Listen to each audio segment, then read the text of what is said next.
Orang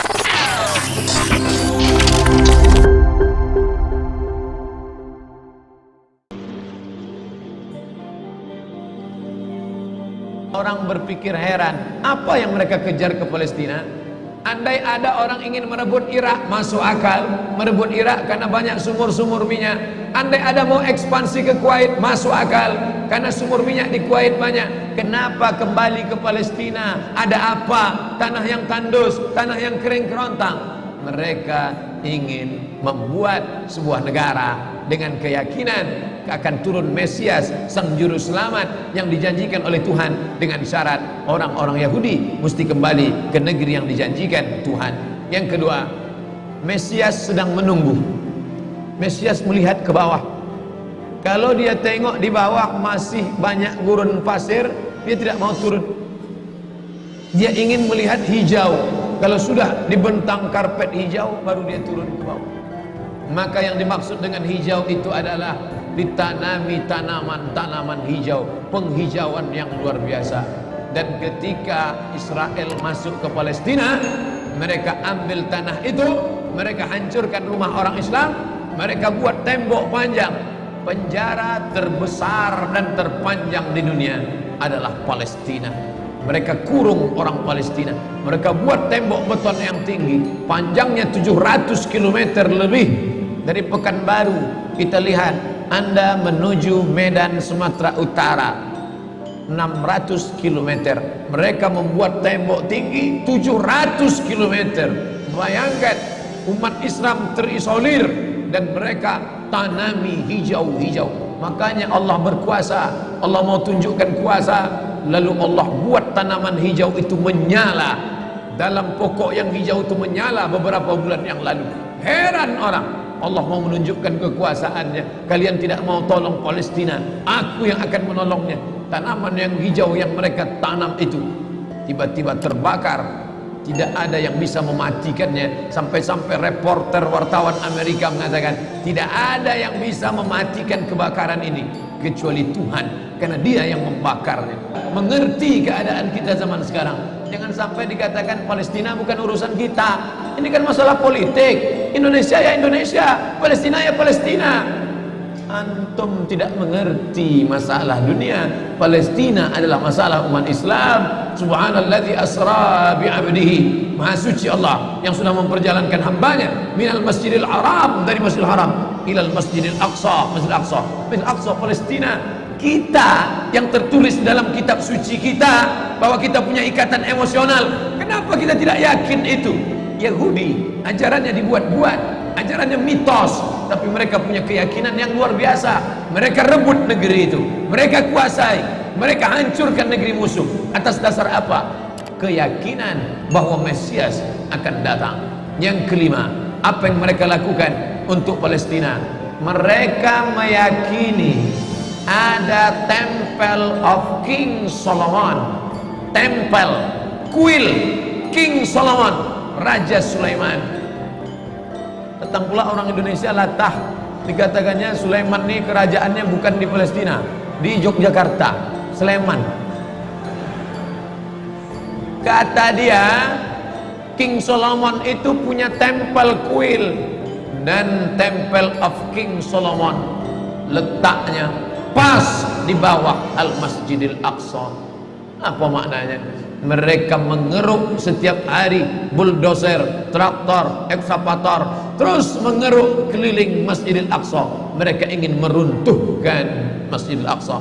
Tulis Temple of King Solomon, enter, pilih image, tampak gambar replika. Inilah kerajaan Sulaiman yang ada di bawah Masjidil Aqsa. Akan mereka naikkan. Mereka sudah bangunkan rumah kecil replikanya, seperti orang Riau membuat rumah replika, rumah Melayu Kampar, rumah Melayu Siak, rumah Melayu Bengkalis. Di mana rumah itu? Di Purna MTQ. Anak-anak kita kalau mau tahu bagaimana rumah Melayu Kampar, bagaimana rumah Melayu Siak, bagaimana rumah Melayu Pelalawan, pergi ke sana. Sebagiannya ada, sebagian tak ada, entah kemana perginya.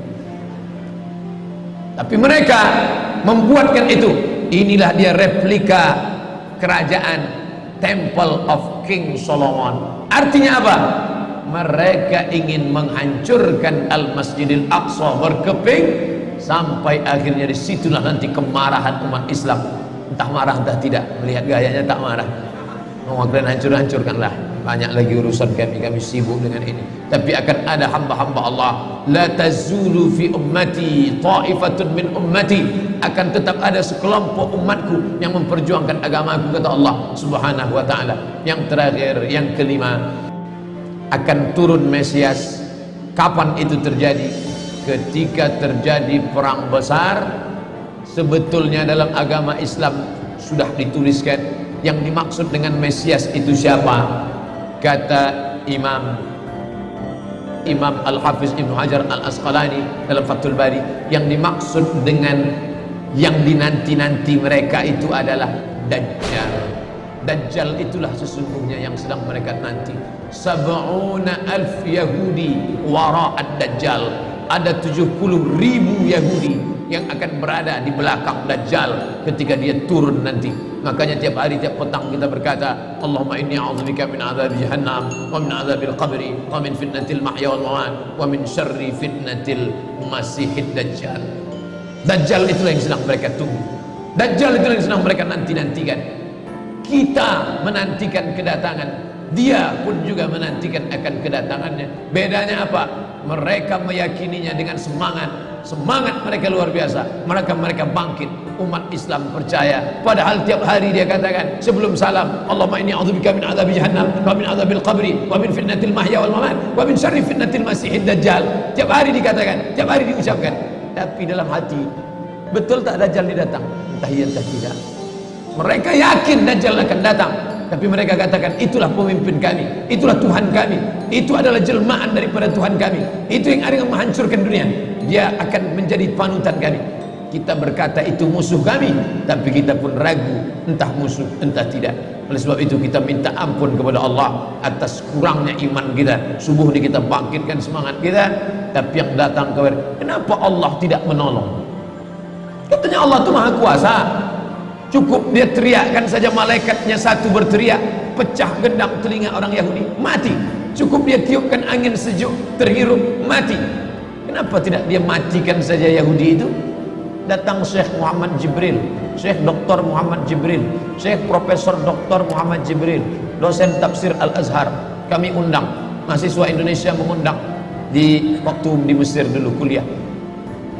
Lalu saya tanya, Assalamualaikum Syekh. Ya, kaum Ad binasa, kaum Samud binasa, kaum Midian binasa, kaum Iram binasa, kaum Fir'aun binasa. Kenapa Allah tidak membinasakan Israel ini? Senyum Syekh Muhammad Jibril. Apa kata dia? Ya beni, anakku, seandainya Allah membinasakan Israel ini, lalu apa yang tersisa untukmu? Ditunjuknya saya. Seandainya Allah membinasakan Israel ini, lalu apa yang tersisa untukmu? Terdiam saya.